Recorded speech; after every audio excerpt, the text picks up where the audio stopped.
안녕하십니까. 하나생명 AI연구소 김일구입니다.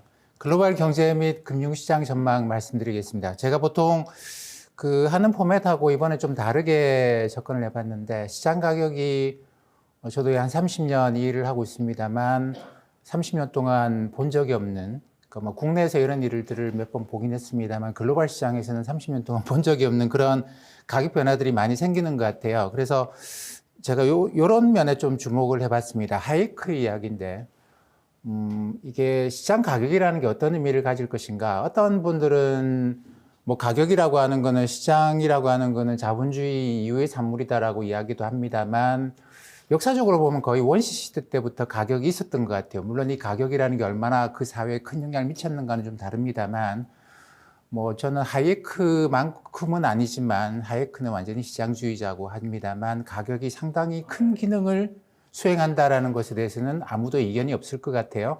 뭐 하이에크가 여기서 한 이야기는 뭐냐면, 이 가격이라고 하는 게 커뮤니케이션, 사람들 사이 커뮤니케이션 시스템이다.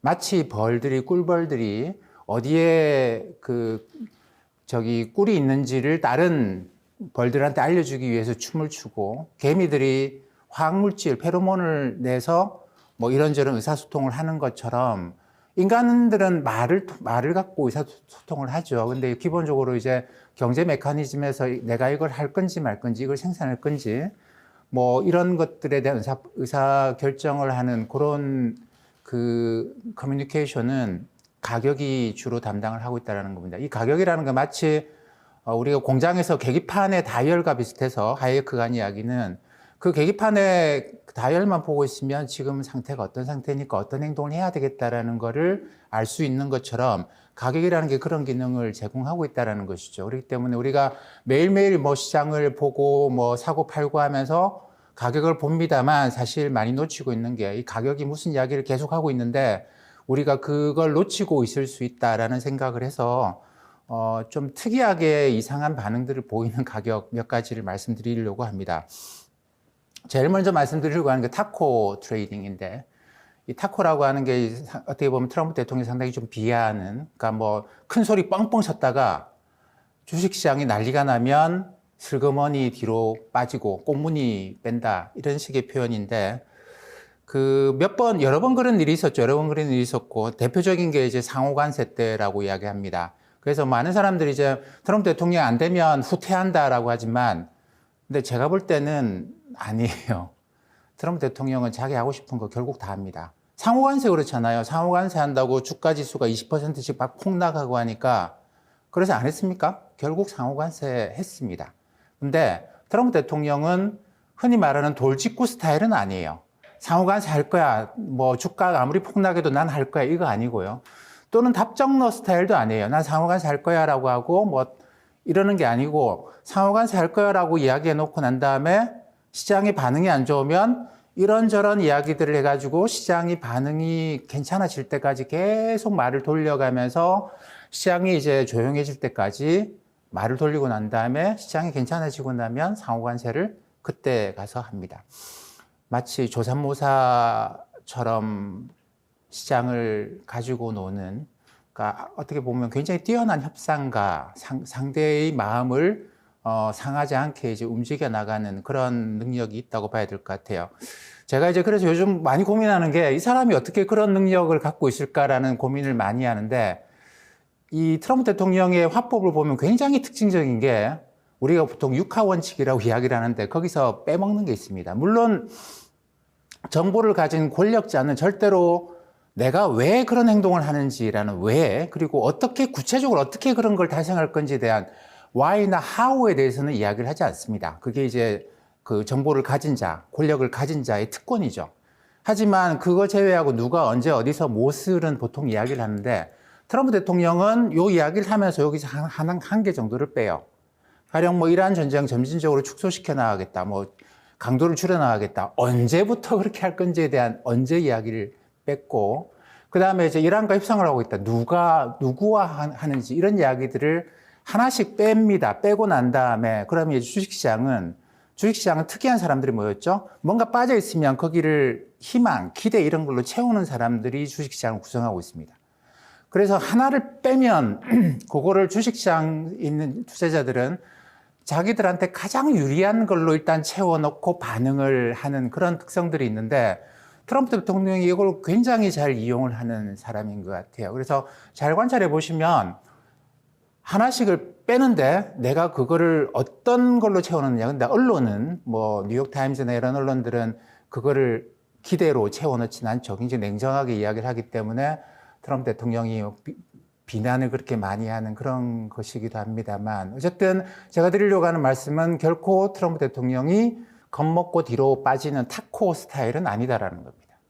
타코 스타일은 아니고 그래서 지금 이란 문제도 결코 타코로 접근해서는 안 된다. 결국 자기가 하고 싶어 하는 걸 할 건데 그걸 이제 언제 어떻게 할 건지는 계속 말을 돌려가면서 하는 거기 때문에 그 관찰을 잘 해야 될 것 같습니다. 그 다음에 금값이 상당히 좀 굉장히 많이 올랐죠. 제가 보통 그 왼쪽 그림에 있는 게 금 가격의 장기 추세인데 1920년대부터 그렇습니다. 이런 거는 보통 저는 이제 로그축으로 그립니다. Y축이 로그축으로 되어 있습니다. 왜냐하면 우리가 주가지수도 그러는데 어제 주가지수가 100이었어요. 오늘 1% 오르면 100에다가 오늘 주가지수는 100 곱하기 1.01 합니다. 내일 또 1% 오르면 그 100 곱하기 1.01에다가 또 1.01을 또 곱해요. 그러니까 곱하기로 가는, 그러니까 어떻게 보면 지수적입니다. 그래서 이런 경우에는 지수적인 증가, GDP도 마찬가지죠. 작년에 GDP가 100이다가 올해 3% 성장했다 그러면 1.03을 곱하고 내년에 5% 성장한다 그러면 거기다가 또 1.05를 곱하고 이런 식의 곱셈이기 때문에 이게 단기적으로는 괜찮은데 장기 시계를 그릴 때는 반드시 로고축을 써야 됩니다. 그렇지 않으면 모든 게 다 안 보이는 그런 구조를 갖고 있죠. 로고축을 쓰면 요 직선의 기울기가 상승률이 됩니다. 연간 몇 퍼센트 상승했는지는 기울기로 볼 수 있는데 보시면 이제 굉장히 폭발적인 기울기 상승이 몇 번 있었죠. 이번에도 그런 상황입니다. 근데 참 재밌는 게 이게 금을 보통 포트폴리오 관점에서 많이 보거든요. 그러니까 금을 사서 내가 돈을 얼마를 벌 수 있겠는가? 주식을 살까? 금을 살까? 뭐 채권을 살까?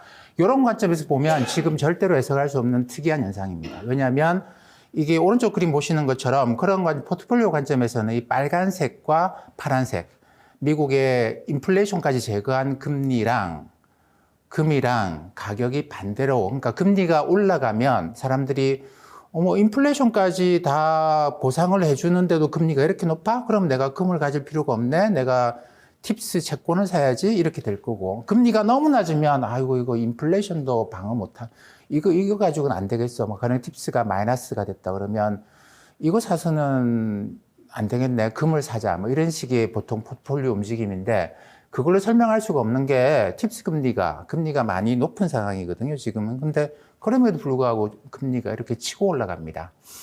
그러니까 이거는 이제 어떤 현상으로 봐야 되느냐면 가격에 관심이 없는, 돈을 더 버는 것에 관심이 없는 누군가가 금을 집중 매집하기 때문에 나타나는 현상이라고 봐야 됩니다. 그래서 이제 이 차트를 보시면 전 세계 중앙은행들인데 중앙은행들은 금값이 뭐 올라가고 떨어지고 뭐 거기서 포트폴리오로 내가 채권 살까 금 살까 이런 생각을 안 하는 그런 경제 주체들이죠. 중앙은행들이 금 매수를 상당히 많이 늘리고 있습니다. 정부도 마찬가지고. 근데 오른쪽 보시면 그 중앙은행 외환보유고에서 최근 10년 동안 금의 비중 변화를 보면 이 유럽 쪽에 러시아와 가까운 쪽에 있는 나라들이 상당히 많이 보여요. 그러니까 이 나라들의 생각은 지금 내가 뭐 금 이자 좀 더 받으려고 달러를 갖고 있거나 이러는 것보다 이게 전쟁이 어디까지 갈지는 모른다라는 생각을 하면서 전쟁 날 때는 결국 금을 갖고 있는 것이 어느 쪽에든 자원을 소싱할 수 있는 전쟁이 어떻게 가든지 간에 그런 생각들을 많이 하는 것 같아요. 중국은 사실 공식적으로는 잘 안 보입니다. 중국에 물론 뭐 중앙은행 외환 보유고에서도 금 비중이 많이 증가하고 있어요. 이게 외환 보유고가 워낙 중국이 크기 때문에 작아 보입니다만 이게 실제 규모로는 상당하죠. 근데 그 중국 중앙은행 금 순매수는 데이터로 보이는 걸로는 연간 한 40톤 정도지만 실제로는 이게 한 5배 정도는 더 되는 것 같다라고 시장이 추측을 하고 있습니다. 이게 어디 데이터로 안 잡히기 때문에 그러는데 실제로 중국이 이 금 시장에서 뭐 금값이 올라갈 거기 때문에 내가 금을 사놓겠다, 채권 안 사고 이런 식의 생각이 아니겠죠. 근데 이게 그 옛날에도 이런 일이 있었는데 큰 전쟁을 앞두고 이런 일들이 생기더라는 겁니다. 그러니까 지금 뭐 전쟁이 있을지 없을지는 더 큰 전쟁이 날지는 모르겠지만 이게 이상하게 전쟁이 확산되고 있는 그런 상황이잖아요. 어디선가 끝이 안 나고 계속 퍼져나가는 이런 모양이다 보니까 여러 나라 중앙은행들이 금을 쌓아두는, 이자 좀 더 받는 것보다는 금을 쌓아두는 그런 행동을 하면서 이 금값이 이렇게 폭발적으로 상승했다라고 보는 게 맞는 것 같습니다. 그 다음에 석유인데, 석유도 마찬가지입니다. 제가 이제 장기 시계열을 역시 로그축으로 그려놨어요. 로그축으로 그려놨는데, 아까 말씀드린 것처럼 이 기울기가, 빨간색, 파란색 기울기가 상승률입니다. 그러니까 상승률인데, 오일 쇼크 때 1970년대 연평균 35%씩 유가가 올라갔어요. 거기에 비해서 보면 오일 쇼크 지나고 난 다음에, 특히 냉전이 끝나고 난 다음에 유가 상승은 연평균 4.8% 정도. 이게 뭐 원유 채굴하는 데 들어가는 비용도 커버하기 힘들 정도로 유가 상승률이 굉장히 낮았습니다. 냉전이 끝나고 난 평화의 시기에 그래 왔다는 것이죠. 근데 여기서 이제 다시 문제가 되는 게 미국이 이란을 건드리면서 이게 그 중동 정세가 급격하게 변하고 있고 이게 유가를 어디까지 끌어올릴지 거기에 대해서 상당히 좀 문제가 되는 것 같습니다. 트럼프 대통령이 베네수엘라를 공격한 거는 뭐 표면적으로는 마약 이야기였습니다만 그 뒤에 원유를 장악하겠다 이런 것도 있었던 것은 분명한 것 같고 이란도 마찬가지인 것 같아요. 핵무기가 핵심이긴 합니다만 그 뒤에 이제 그 원유라는 게 있겠죠. 특히 그 이란하고 베네수엘라 두 개의 나라를 합치면 중국이 수입하는 원유의 한 20%는 채 안 되더라고요. 이란산 원유가 한 14% 정도가 되는 것 같고 베네수엘라도 한 4% 정도 되는 것 같습니다. 그렇기 때문에 이제 작년에 중국이 히토류 가지고 미국 경제의 발목을 확실하게 잡았다라는 걸 보여줬죠. 근데 이제 뭐 그러다 보니까 트럼프 대통령이 아이슬란드가 어떻고 이런 식의 히토류를 어떻게든 중국의 우회에서 확보하려는 노력을 해봤습니다만 그거는 제가 볼 때 불가능한 것 같아요.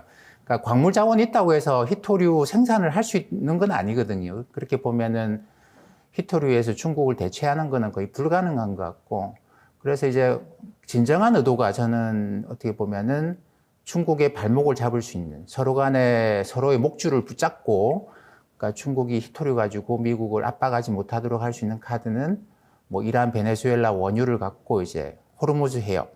그러니까 호르무즈 해협을 미국이 컨트롤하는 게 어떻게 보면은 이 이란 전쟁에서도 그 핵심은 1번은 핵무기겠지만 2번은 호르무즈 해협을 미국이 컨트롤할 수 있는 그런 능력까지 가는 거이지 않겠는가. 아까 제가 트럼프 대통령은 결코 치킨 아웃 한 적이 없다라고 말씀드렸는데 이 문제에서도 마찬가지지 않겠는가라는 식의 생각을 하고 있습니다.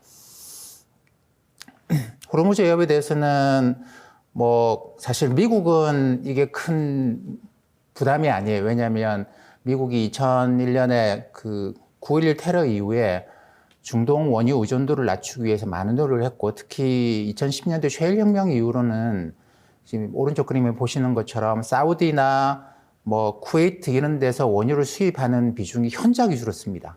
그 지금은 이 호르무즈 해협을 통과하는 나라들로부터 수입하는 비중이 뭐 7% 정도로까지 낮아져 있는 상황인데 거기다가 미국은 에너지 쪽에서는 그 화석연료 쪽에서는 순수출국이죠. 그래서 이제 호르무즈 해협 봉쇄에 대해서는 사실 크게 뭐 생각도 안 하고 이걸 미국 경제 위협이다라고 생각도 안 하는 것 같아요. 뭐 심지어는 트럼프 대통령 그런 이야기도 합니다. 이 전쟁으로 해서 유가가 많이 올라가고 그래서 미국의 기업들로서는 상당히 큰 기회다. 소비자들이 그 높은 유가를 다 반영을 하고도 소비를 계속 유지할 수 있으면 뭐 기업들이 돈을 더 버는 그런 일이 발생을 할 수 있겠죠. 그런 식으로 해석할 정도로 미국한테는 이거는 큰 건 아니고, 그러니까 호르무즈 해협을 봉쇄할 수만 있으면, 미국이 봉쇄할 수만 있으면, 컨트롤할 수만 있으면 이제 얻는 게 굉장히 많고, 그게 안 돼서 호르무즈 해협에 문제가 발생하더라도 미국은 당장 큰 타격은 없다. 뭐 이게 이제 이번 이란 전쟁에서 미국의 카드인 것 같습니다. 그러다 보니까 이 혼란이 쉽게 그 트럼프 대통령이 타코로 끝난다고 기대하는 것은 기대할 수는 없다라는 생각입니다. 그럼 우리는 이제 여기서 어떤 생각을 해봐야 되느냐면 물가가 올라가는데 이게 그러면 스태그플레이션이나 뭐 이런 이야기들 많이 합니다. 근데 그건 저는 그런 문제를 떠나가지고 중앙은행이 어떤 행동을 할까? 특히 이제 연준인데 지난번에 우크라이나 전쟁이 발생했을 때 2022년 우크라이나 전쟁이 발생했을 때 연준이 금리 인상을 늦췄습니다. 왜냐하면 오른쪽 그림과 같은 건데요. 그 연준이 중요하게 생각하는 거는 근원 소비자 물가죠. 그러니까 전체 소비자 물가에서 식료품, 그다음에 이제 에너지를 뺀 이거는 변동이 크니까 이거 빼고 난 다른 근원 소비자 물가를 중요하게 생각하는데 그냥 소비자 물가하고 헤드라인 소비자 물가하고 근원 소비자 물가가 1970년도 오일 쇼크 때는 똑같이 움직였거든요. 그러니까 그냥 유가 올라가면 물가 다 올라가기 때문에 금리 올려야 되는 상황이었어요. 근데 제가 이제 음영으로 표시한 냉전 이후에 40년 동안을 보면 이게 헤드라인 CPI가 왔다 갔다 올라갔다 내려갔다 한다고 해도 근원 소비자 물가는 굉장히 안정적이었습니다.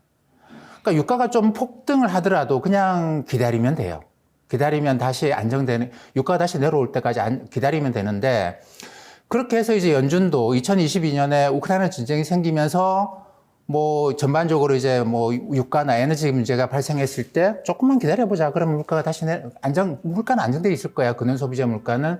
라고 생각을 했는데 그게 큰 오판이었던 거죠. 다시 오일 쇼크 때처럼 까만색이 올라가니까 빨간색이 그냥 치고 올라가 버린 이런 일이 생겼습니다. 그래서 연준이 이거는 무슨 현상일까를 오랫동안 연구를 하다가 내린 결론이 뭐냐면 이거는 공급망 쇼크이다.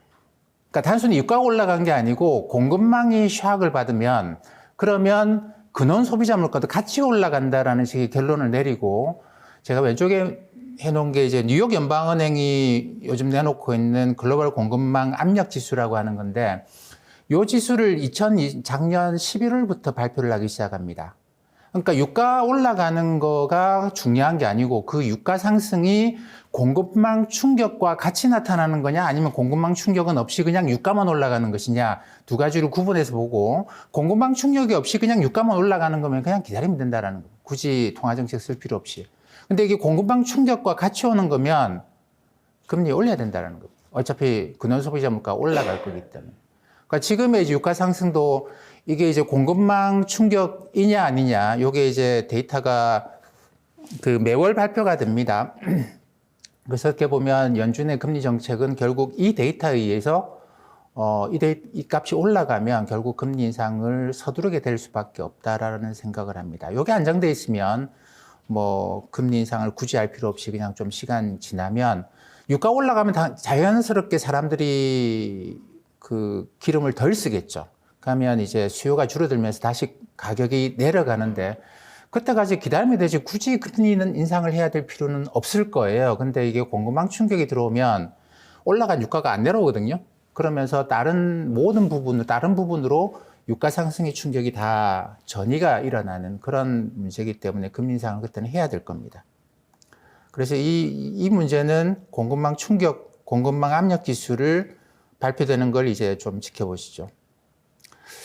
그 다음에 뭐 이런저런 문제를 빼고도 AI 문제가 또 있는데 AI가 뭐 산업의 지금 핵심이다라는 이야기도 합니다만 최근에 미국 주식시장에 나타나는 아주 심각한 문제 중에 하나가 왼쪽 그림에 보시는 것처럼 이게 하드웨어하고 소프트웨어 사이의 주가의 괴리가 상당히 심각하게 발생합니다. 우리는 한국 사람들은 보통 미국의 필라델피아 반도체 지수 뭐 그다음 마이크론 이런 주가를 보다 보니까 뭐 IT가 뭐 주가 좋네라고 하지만 소프트웨어 쪽의 주가를 보면 주가가 반대로 떨어지고 있는 그런 상황이고 최근에는 이게 오른쪽 그림 보시는 것처럼 소프트웨어 주가가 떨어지면서 금융주 주가도 같이 떨어지고 있는 그런 모습입니다. 그러니까 소프트웨어의 문제가 금융주로까지 이어지고 있는 그런 상황인데 우리가 보통 이제 뭐 AI를 뭐 디지털 AI, 피지컬 AI 이렇게 나눠볼 수도 있어요. 최근에 나타나는 문제는 주로 디지털 AI 쪽에서, 그러니까 챗봇이나 뭐 이런 텍스트 생성하고 뭐 LLM하고 이런 쪽에서의 문제인데 여기서 주가가 떨어지고, 근데 이제 피지컬 AI, 공장 자동화, 드론 이쪽으로는 기대감이 높으니까 하드웨어 쪽은 계속 주가 올라가는 이런 상황인데, 이런 그 양극화 현상이 왜 발생하느냐를 보면, 이게 기본적으로 투자자 문제도 있고, 그 다음에 이제 산업 자체의 특성도 있는 것 같아요. AI 자체의 특성도 있는 것 같습니다. 일단, 투자자를 보면 AI에 투자를 한 투자자들이 옛날에는 잘 없었던 PE가 대규모로 투자를 했습니다. 보통 일반적으로 비상장 기업에 대해서는 전문적으로 그 기업 내부나 산업 내부의 전문가들이 투자를 하고, 그 다음에 이제 벤처 캐피탈 이런 애들이 투자를 하고, 그 다음에 IPO를 거칩니다. IPO를 한다는 건 뭐냐면 이 회사가 더 크기 위해서는 위험을 분산시켜야 되겠다는 거죠. 대규모 자금을 끌어들여 가지고 더 성장하려고 그러면 이걸 공모시장에서 많은 사람들한테 자금 조달을 해서 그럼 이 회사가 망하더라도 시스템 문제는 없잖아요. 그러니까 IPO라고 하는 게 회사가 더 성장하기 위해서 대규모 자금이 필요할 때 이 위험을 분산시키면서 대규모 자금을 모집하는 그런 방식입니다. 그래서 미국 시장에서는 일반적으로 기업들이 IPO를 할 때 이걸 가지고 성장성을 더 높여나가는 방식으로, 그래서 IPO하고 난 다음에 주가가 많이 올라가는 그런 기업들이 일반적인데, 이 오픈 AI나 AI 기업들이 어떤 문제가 발생했냐면 PE가 대규모 자금을 다 집어넣어버려요. 그래서 끝까지 성장 다 하고 난 다음에 IPO를 하려고 작정을 하고 PE들이 대규모 자금을 마구 밀어넣습니다. 그러다 보니까 이게 올해 상장을 해야 되는데 투자자들은 얘가 더 어딜 가? 더 성장할 수 있어? 라는 의심을 아주 강하게 하게 되는 그런 굉장히 특이한 현상이 생겼어요. 이렇게 되면 물론 뭐 PE들이야 그 과실을 내가 다 먹겠다. 야, 이 AI가 어마어마한 산업인데 내가 그 과실을 다 챙길 거야 라고 해서 대규모 자금을 다 밀어넣었죠. 어린 아이들이 내 거야. 장난감 절대 친구한테 안 주고 다 내 거야 라고 하는 것처럼 다 자기 거라고 했는데, 그렇게 해서 돈을 벌면 어마어마한 돈을 벌겠습니다만 이게 위험이라는 게 있잖아요. 지금 내가 생각하는 것처럼 세상이 안 돌아갈 수 있거든요. 그런 상황이 발생하게 되면 어떻게 할 거냐. 그것 때문에 이제 IPO 시장이라는 게 있고, 기업들이 웬만하면 이 IPO 시장 들어와 가지고 자금을 분산된 여러 사람들로부터 공모 시장에서 그 자금을 조달하는 건데, 이게 이번에 이 PE가 들어오면서 이게 완전히 무너져 버린 그런 상황입니다.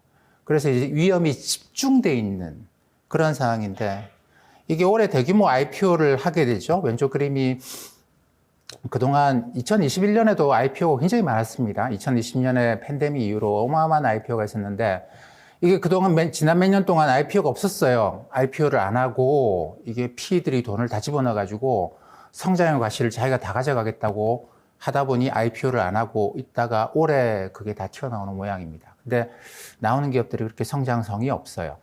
뭐 AI는 엄청 성장하는 거 아닌가. 근데 문제가 뭐냐면 이 LLM이라고 하는 게 이게 끊임없이 어마어마한 돈을 집어넣어가지고 성능은 많이 높여놨는데, 저도 AI를 많이 씁니다만 사실 성능 높은 걸 그렇게 자주 이용하지는 않습니다.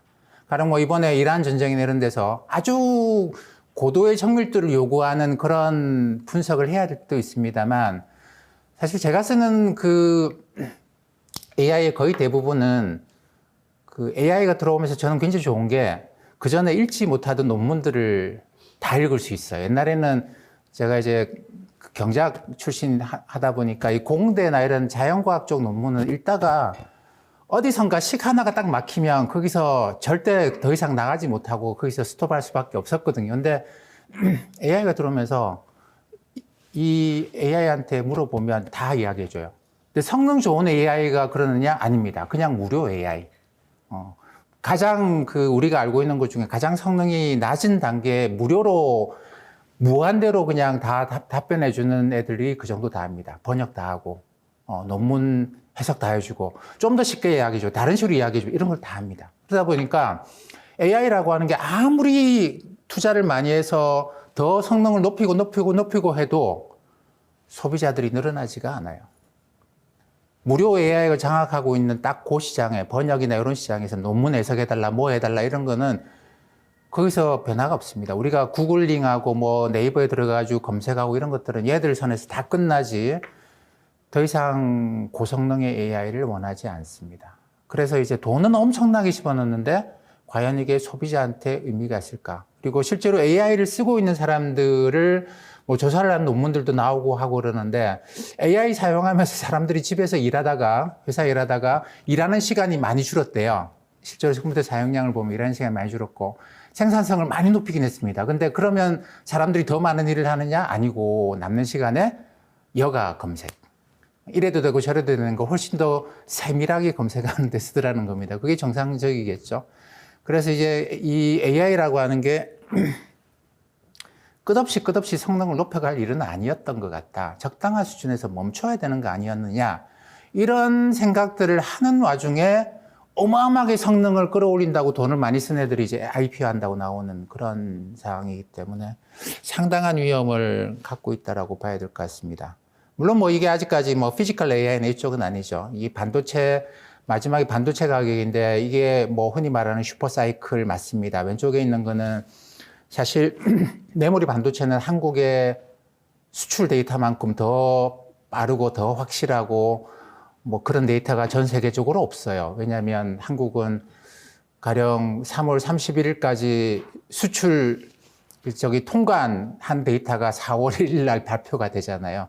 그 정도로 속보성에서 엄청납니다. 근데 보통 기업이 실적 이런 걸 보려고 그러면 뭐 한 달 또는 한 달 반 정도나 지나야지 그것도 미국 빠른 기업들이 실적 발표하는 게 그 정도거든요. 근데 한국의 이 수출 통관 데이터는 바로 그 다음날 바로 나옵니다. 그것도 이제 한 달에 한 번 나오는 것도 아니고 두세 번씩 막 나와요.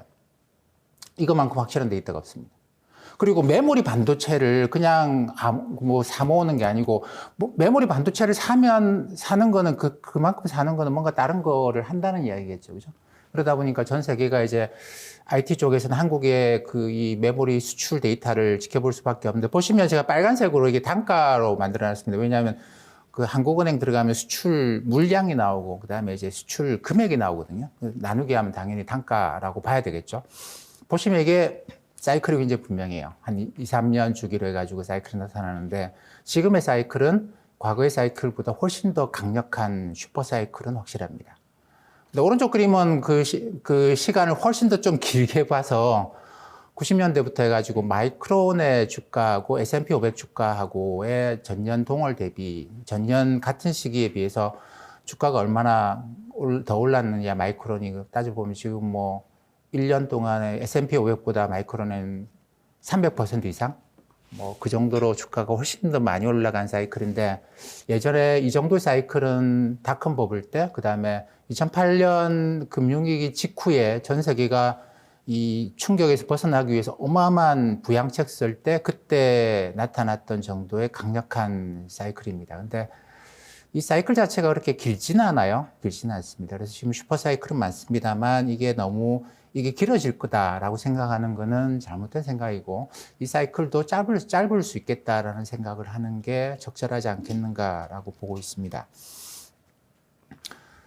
마지막으로는 변동성인데 이게 제가 변동성이 주목하는 거는 변동성이라는 거 그렇거든요. 주식시장의 변동성이라고 하는 건 사람들이 다 대세 상승이야라고 생각하면 변동성이 낮아질 수밖에 없습니다. 변동성이 높아진다라는 거는 이렇게 생각하는 사람도 있는데 저렇게 생각하는 사람도 있다. 생각이 나뉜다.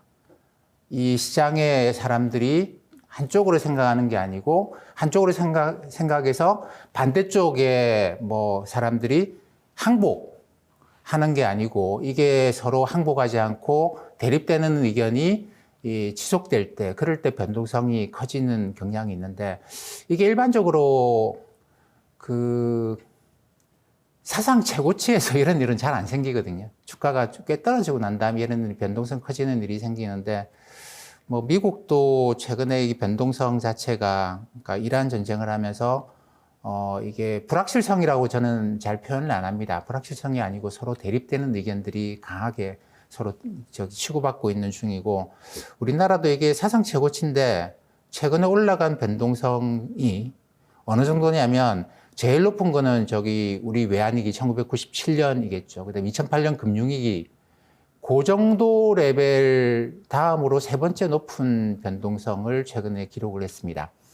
근데 이게 주가가 대폭락할 때 나타나는 변동성이 주가가 이제 사상 최고치에서 이런 일이 발생한다라고 하는 게 굉장히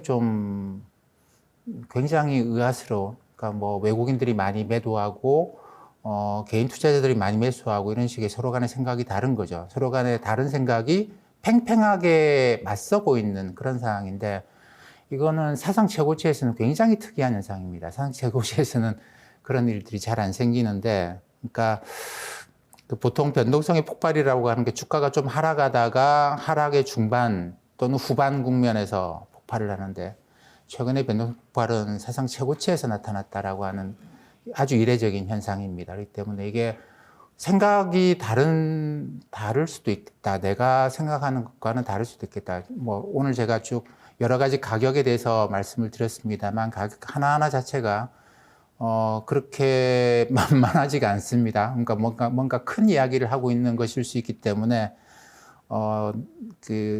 다른 식의 접근, 다른 식의 생각 이런 것들을 계속 해봐야 되는 그런 것 같습니다. 특히 올해는 우리가 지금 이제 이란 전쟁 이 국면하고 요게 어떻게 끌고 가는지. 뭐 트럼프 대통령 결코 타코 아닙니다. 결코 타코가 아니기 때문에 이 전쟁의 국면을 계속 우리가 관찰을 해야 될 것이고, 그 다음에 이제 올해 그것 빼고 나면 이게 좀 주식시장 외부적 요인이라고 본다면 주식시장 내부적 요인은 아까 제가 말씀드렸던 그 미국에서 대규모 IPO, 그 다음에 그 와중에서 AI 기업들이 어떤 상황에 처하는가 그런 것들을 좀 면밀하게 지켜볼 필요가 있지 않겠는가 생각을 합니다. 이상으로 발표를 마치겠습니다. 감사합니다.